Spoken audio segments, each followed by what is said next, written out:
kalau di Amerika bahkan softline itu dianggap sebagai alat medis gitu loh, apa maksudnya? gitu. Jadi setiap kali beli tuh perlu pakai resep. Oh, beda kalau di sini masih bebas ya. Maksudnya masih bisa beli di e-commerce.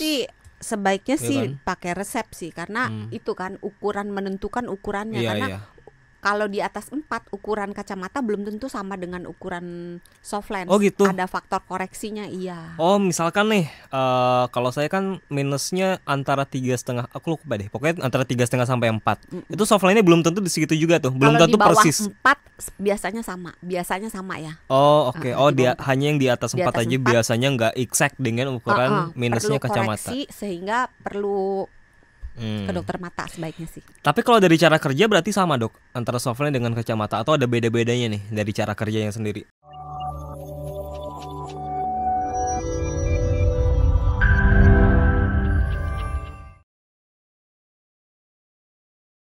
Kehujanan nggak tadi, dokter? Iya loh, ini beberapa tempat itu gerimis, beberapa tempat konon kabarnya udah hujan. Hati-hati di jalan ya guys. Semoga semuanya tetap selamat sampai di tujuan, diberkahi dengan kesabaran menghadapi kerutan lalu Wah, lintas. itu kalau hujan tuh udah Iya, pasti ya.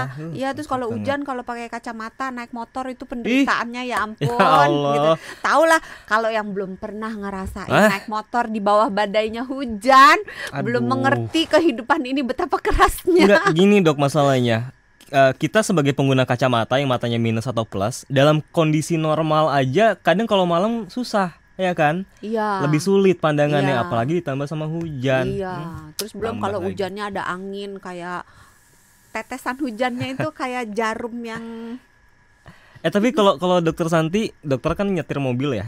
Kalau pakai kacamata gitu kalau malam pandangannya jadi lebih menurun nggak sih dibandingin kalau siang? sama aja sih. Oh, sama aja ya. Sama aja. Kalau saya justru lebih menurun. Karena kalau di mobil kan ketutup. Oh iya ya. Kalau di motor kan kebuka. Iya, mungkin beda ya. Kalau motor mungkin akan lebih sulit kali ya. Motor lebih sulit. Iya, motor lebih sulit ya. Tapi lebih sulit lagi adalah menentukan apakah lebih cocok kita pakai kacamata atau softline. Ini Enggak sering sih. jadi Enggak ya, sahabat sonora. udah selesai dong kalau gitu. Enggak sulit. Ada beberapa pertimbangan. Ada yang bilang pakai softline itu enak, ya kan, karena praktis. Ada yang bilang enggak, pakai kacamata aja. Kita mau duel ini, menduelkan antara kacamata sama softline. Dari sisi medis deh, Dok. Perbedaan antara softline sama kacamata itu apa? Tadi dulu sebelum ditanya, aku nanya dulu. Oh, apa gimana? Lah Mas Sony kenapa pakai kacamata? Kenapa nggak pakai softline?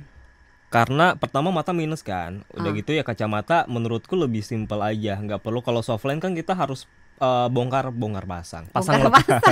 Harus pasang lepas ya kan? Kacamata juga sama, pasang lepas juga. Kan kita harus pokoknya kalau kacamata kan pasang lepasnya udah tinggal lepas gitu bingkai, langsung. pasang bingkai ya kan. Beda kalau ringkas sekali. Beda kalau softline kan kita harus pokoknya Ribet. pencet sini pencet sana untuk masukin ke dalam di mata. Nah, kelihatan soalnya saya nggak pernah pakai softline. Nggak pernah. Nggak pernah, iya kan kelihatan. Tapi memang benar kalau dari sisi medis pertimbangannya ada beberapa. Kalau untuk menggunakan kacamata biasanya lebih dianjurkan terutama untuk orang-orang yang sering kena infeksi daerah mata. Itu apa? Dianjurkan pakai apa? Softline? Kacamata. Oh, kacamata. Sering kena alergi. Kalau alergi kan matanya berair juga. Kalau nggak cuma flu doang kan, alergi kita taunya gatel-gatel terus bersin-bersin, hidung berair gitu. Tapi matanya juga sering berair gitu. Jadi untuk orang-orang yang sering kena infeksi terutama di daerah mata, sering kena alergi, terus orang-orang yang kerjanya misalnya di tempat yang penuh dengan debu atau penuh dengan asap, penuh dengan polusi, dianjurkan lebih memilih kacamata daripada softline. Oke, apa namanya? Jadi kalau perbedaan antara sisi medisnya lebih sebenarnya kalau dari sisi medis sih sama aja sih. Sama aja. Karena dua-duanya berfungsi untuk membantu supaya orang tersebut bisa punya penglihatan yang baik gitu. Tapi penasaran deh sama cara kerja yang lebih detail antara softline sama kacamata. Kalau kacamata kan ya bisa dibentuk lensanya sesuai dengan penyakit matanya kan, misalkan minus berapa bisa diatur. Sementara kalau softline kan sama ya, bisa ya, bisa. Iya. Okay. Cuma memang untuk orang dengan minusnya lebih dari 4 itu tuh biasanya perlu koreksi. Antara kacamata, ukuran kacamata dengan ukuran softline itu belum tentu sama. Oke. Tapi kalau di bawah 4 misalnya 1, 2 gitu ya, biasanya ukuran kacamata dengan ukuran softline sama. Tapi softline sendiri juga ada ukurannya sama kayak kacamata sama gitu. Ya? Jadi nggak, kalau di Amerika bahkan softline itu dianggap sebagai alat medis gitu. Apa maksudnya? Oh gitu. Jadi setiap kali beli tuh perlu pakai resep. Oh, beda kalau di sini masih bebas ya. Maksudnya masih bisa beli di e-commerce. Sebaiknya sih pakai resep sih, karena itu kan ukuran menentukan ukurannya. Karena kalau di atas 4 ukuran kacamata belum tentu sama dengan ukuran soft lens. Oh gitu. Ada faktor koreksinya, iya. Oh misalkan nih, kalau saya kan minusnya antara 3,5, aku lupa deh. Pokoknya antara 3,5 sampai 4. Itu soft lens-nya belum tentu di situ juga tuh. Belum tentu persis. Kalau di bawah 4 biasanya sama ya. Oh oke. Oh dia hanya yang di atas 4 aja 4, biasanya nggak exact dengan ukuran minusnya kacamata. Perlu koreksi, sehingga perlu ke dokter mata sebaiknya sih. Tapi kalau dari cara kerja berarti sama dok antara softline dengan kacamata, atau ada beda-bedanya nih dari cara kerjanya sendiri untuk bikin penglihatannya jadi jelas? Kalau untuk fungsinya sama, tapi kalau untuk cara kerjanya mungkin kalau softline itu diletakkan melekat pada kornea. Jadi nempel ke bola matanya iya, gitu. Kan jadi lebih dekat ya. Tapi kalau kacamata kan ada jarak gitu. Iya. Tapi kedua pilihan ini sama-sama baik, sama-sama membantu penglihatan, sama-sama punya kelebihan, sama-sama punya kekurangan. Kalau softline lebih dekat sama kornea berarti secara logika harusnya lebih bagus dong.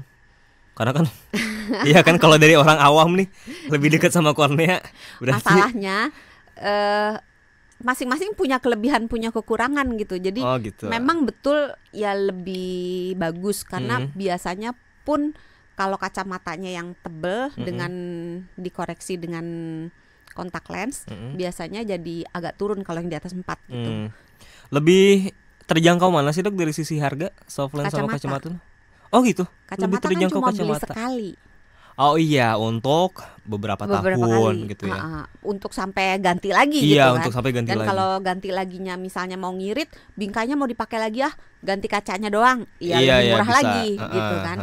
Nah, kalau untuk soft lens kan tergantung jenis yang dipakai. Ada yang dipakai harian, ada yang dipakai mingguan atau 2 mingguan, ada yang dipakai lebih lama dari itu. Oh, soft lens tuh ada macam-macam jangka waktunya ya. Iya. Tapi kalau harian sebaiknya sehari dibuang.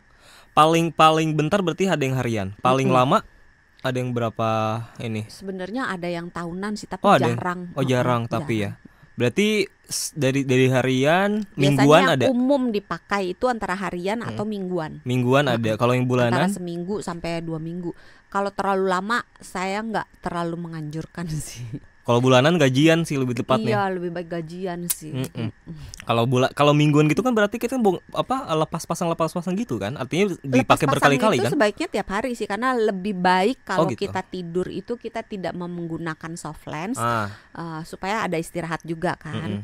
Kecuali kalau memang kontak lens itu dibuat untuk pengobatan sebuah penyakit yang memang harus dipakai terus-menerus. Contohnya? Atau memang harus dipakai di malam hari gitu. Contohnya yang buat ngobatin penyakit tertentu? Biasanya ada gangguan di matanya sih. Jadi kalau nggak ada penyakit, orangnya normal, cuman matanya minus doang atau matanya silinder doang gitu. Lebih baik dilepas gitu. Jangan males ya. Karena kalau males, sebenarnya masalahnya itu terletak di matanya. Mata itu mendapatkan oksigen itu melalui penyerapan dari udara luar. Jadi bukan dari pembuluh darah. Oh, jadi langsung nggak dapat bantuan. Oksigen di udara langsung kena mata gitu. Nah, di lapisan di paling luar bola mata ini akan menyerap oksigen yang ada di udara. Nah, kalau bagian itu ditutup oleh kontak lens, memang kontak lens itu ada lubang-lubang halus ya, berporos gitu. yang bisa memungkinkan oksigen masuk. Tapi tentunya dibandingkan dengan nggak ada dan ada walaupun ada rongganya, tentu penyerapan oksigen akan lebih bagus kalau nggak ada kan. Sehingga kalau terus-menerus dipakai bisa berakibat oksigennya lama-lama kurang gitu. Nah kalau kita merem, sebenarnya kalau kita tidur nih nggak pakai apa-apa ya, nggak pakai kontak lens, nggak pakai kacamata, ketika kita merem, kelopak mata bagian dalam itu tuh akan memberikan oksigen kepada mata melalui pembuluh darah. Tapi kalau kita melek, dia masuk oksigennya dari udara.